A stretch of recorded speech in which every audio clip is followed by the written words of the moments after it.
videos that I'm recording today.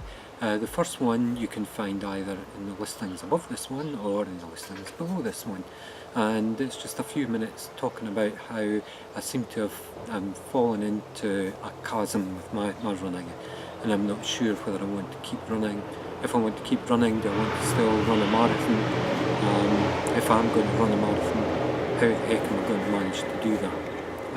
So I've already did a watch rather of that one first, because it sets the scene for this one, video number 2. Okay, so assuming that you have watched that one, then you'll know that I've kind of hit the reset button for the summer of 2016.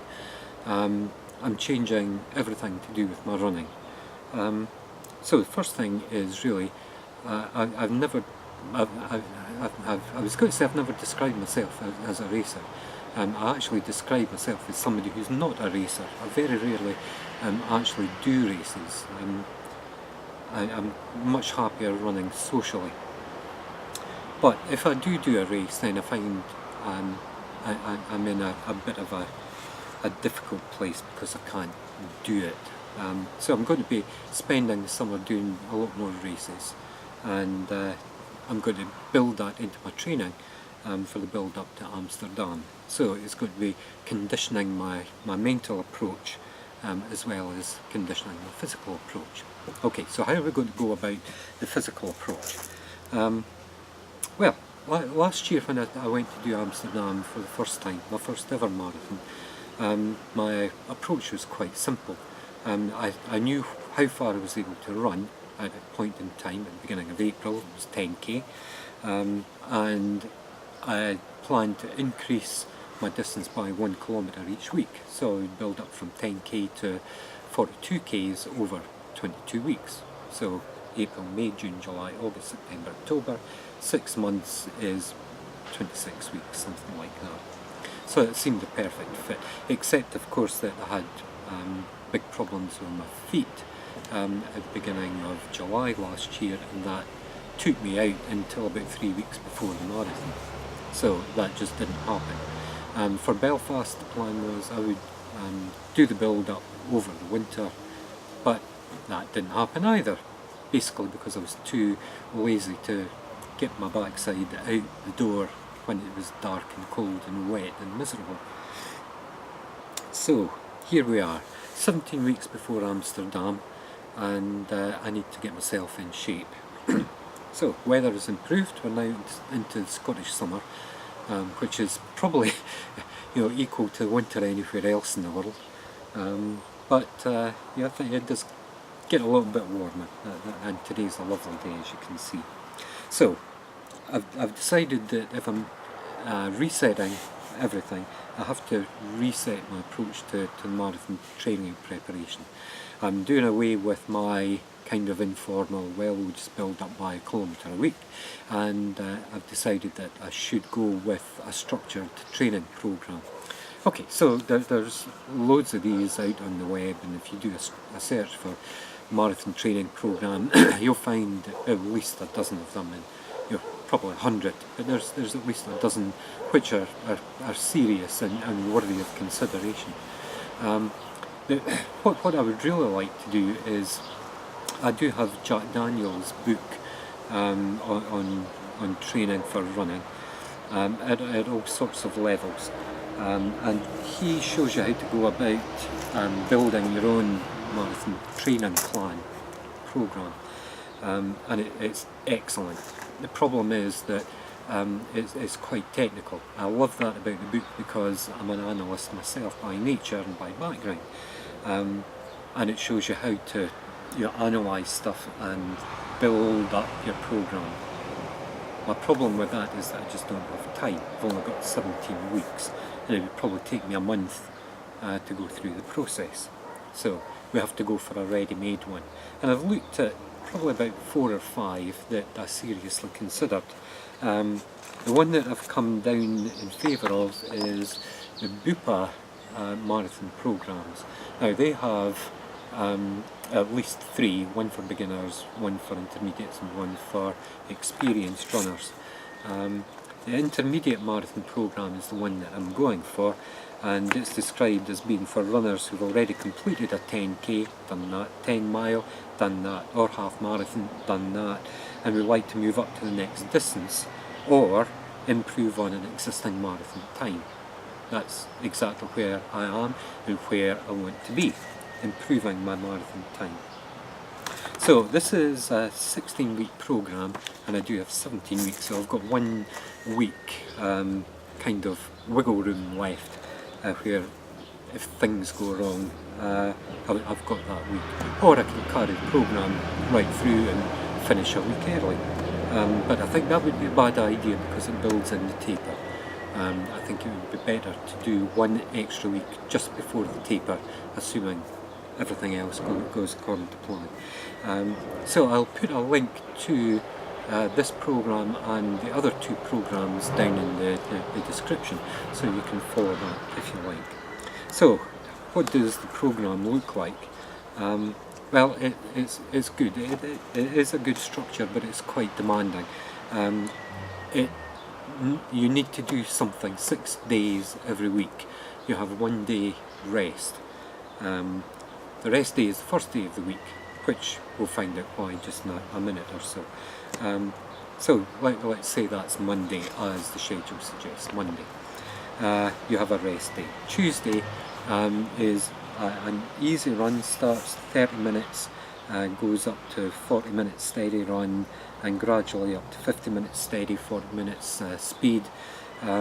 So it's a gradual but largely undemanding progression, other than the switch in pace. Wednesday is an easy run, I think, every week.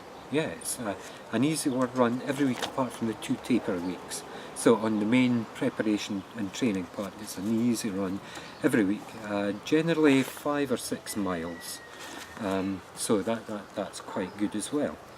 Thursday is when you really work hard, I think. It starts off with a tempo run the first 3 weeks, then backs off for a week to an easy run, back to tempo, easy, tempo, steady, tempo, speed, tempo, steady, tempo, speed, tempo. So Thursday is when you do the bulk of your speed improvement work, which is good. So we've done 3 days running on the trot. Friday we do cross training, so it's non-impact, either cycling or swimming.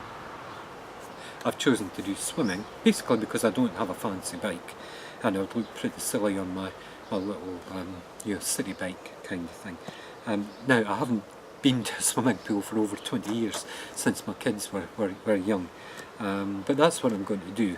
I'm going to literally jump in at the deep end. Local swimming pool isn't that brilliant. It's a 25-metre pool, so to do 100 metres means 4 lengths, but my plan is to, there's no guidance about what kind of swimming you're doing. So I'll do a bit of reading about that and give some feedback on it. But essentially I'm going to start off with just doing lengths and recovery periods. So I'm looking forward to that, although I'm a bit apprehensive. Saturday is parkrun day, so that fits in well because that is another easy day, and it goes from 30 minutes easy to 40 minutes, 50 minutes, 60 minutes, backs off again, then builds back up again. So Saturday is essentially getting you into the groove for Sunday, which is long run day, which is cool. Now, long run day is Sunday, rest day on Monday. That's why Monday is the rest day, recovery after your long run. This is where it gets interesting because it starts off in week 1 at a 10k long run.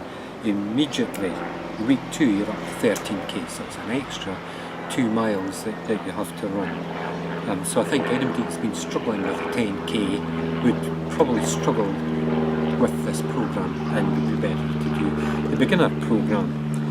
Week 3 it's an extra 1k, week 4 an extra 2k's, an extra 3k's, an extra 2k's, an extra 2k's, an extra 1k. So by the time we get to week 8 we're already running 24 kilometres, which is 15 miles. So that's about where I got to last year before I had to call off with my foot problem. The maximum that it takes you to is 20 to 22 miles, 32 to 35k, which is 3 weeks before the marathon itself.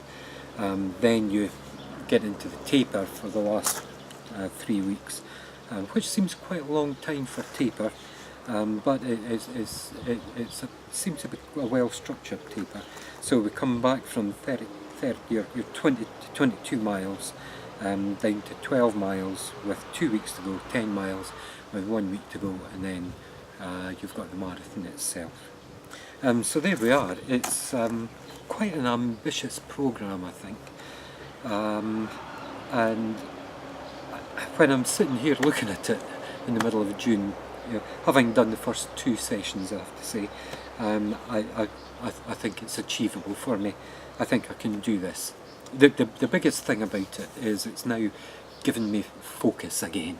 This period of malaise, this chasm that I've fallen into, I think a lot of it is because I've been doing things, and I've had an idea in my head what it is I want to achieve and how I'm going to achieve it, but there hasn't been the real focus.